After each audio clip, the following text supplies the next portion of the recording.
So, your party has camped out for the night in an abandoned inn. All seems quiet and peaceful, mainly because you totally whiffed your investigation rolls when you were trying to when you were looking around to make sure everything was on the up and up. And in the middle of the night, one of your party is attacked and has his blood drained from his body right before your very eyes. Or maybe you're the one who's having his blood drained by a freaking crimson cloud thing. You have a very emotional death scene and very emotional burial where your party pays tribute to you in various, however their characters decide to go about that.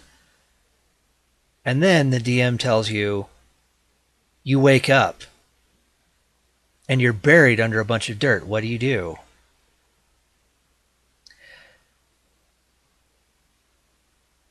Well, you do what any sensible being does. You claw yourself out of the ground and you find yourself with an insatiable thirst for blood, as well as a whole bunch of changes to your stats. Or maybe some other situation comes up where either way, your stats have a temporary change because of some condition that's placed on you. So, you're playing in, you've got your character sheet in D&D Beyond. What do you do in that situation? Well, you could do like I did when Shearzim here became a vampire. And spoiler alert, he became a vampire a few sessions ago, but then again, I think I've mentioned in previous videos, so it's not actually a spoiler, but I have to put it in spoiler alert anyway because I like we're talking really fast like this for some reason. No, that's out of the way.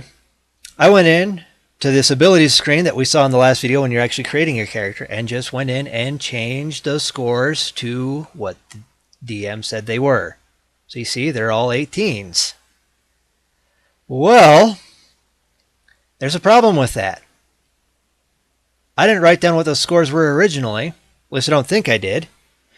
And it's a few sessions down the road, and I have no memory of what Shearzim's strength, dexterity, and constitution scores originally were.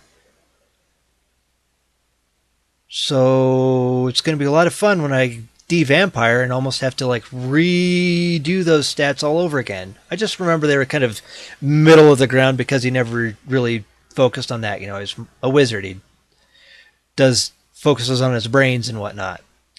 Anyways, so with the other ones though, I found this handy little trick where, you see these saving throws here that are in blue.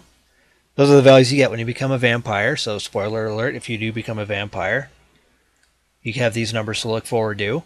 In blue, you go down here to the saving throws tab here, link here, where it says manage. And then you click into each of these ability scores, customize, and then you set the appropriate value. So I could set it to let's see if I can bring it up to 500. I am the most dexterous being on the planet. Just kidding, I'm setting it back to the way it was. So then you have this where you can have a little override value here. It comes up in blue, which is really nice because then you go, oh, I'll have to change that back at some point. And you can put in a little note here about what the source of it is. Like right here, you'll see this a lot on Shearzim's character sheet right now. It just says, I'm a vampire. So, when I went in, so I went in and did that to all of these here. And then, when you become a vampire, you get all these extra defenses, these extra resistances here. So you can see all these ones with little asterisks here. It says I'm a vampire. These are the ones that you get. You do that by clicking customize. You choose you choose resistance, immunity, whatever the DM says you now have, and then you choose what that resistance is.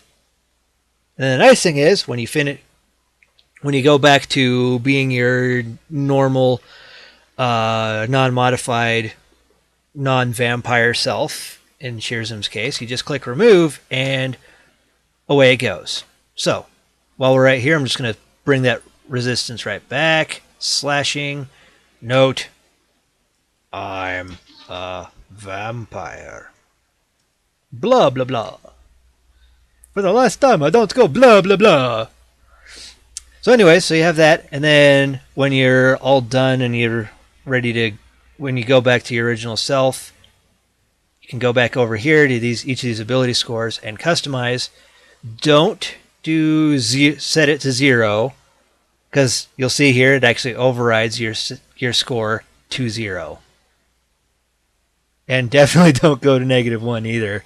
What you want to do is you want to do 2 dashes, 2 minus points, and then that's going to set you right back to where you were. So I'm going to set him back, I think that was a 7, if I remember right. Yep. And you could go through and do that to each of these, and I could even go in here, like let's just tweak the wisdom score here. I'm going to make a mental note to myself that it's 12, just in case I gum this up, but I don't think I shall. Say we crank it all the way up to the maximum.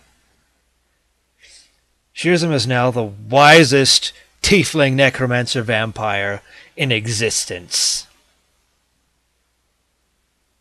Although with how he tends to roll on those saving throws until lately, it probably wouldn't do him any good anyhow. So, 0. Ah! That's not good. What you actually do is you do dash for your override, and that sets it right back to the way it was. So I wish I knew how to do that when I was doing these 3, because once again, I don't remember what those scores originally were. Hopefully I have a note of it somewhere. I'll have to check up on that. So hopefully that's 2 things you've learned from this video tonight. Is 1, how to give yourself temporary bonuses or penalties to different scores, as well as your different defenses and everything. And 2, the importance of taking good notes during your games. You never know when they're going to come in handy. So, until next time, hit the like button, hit the subscribe if you really love this. Check out Shearsum's adventures as all kinds of things that are not generally acceptable in this world. You just can't take the poor guy anywhere, apparently. But see what he's up to on twitch.tv/ElmerFuddGames. It's Elmer Fudd Games, MMD.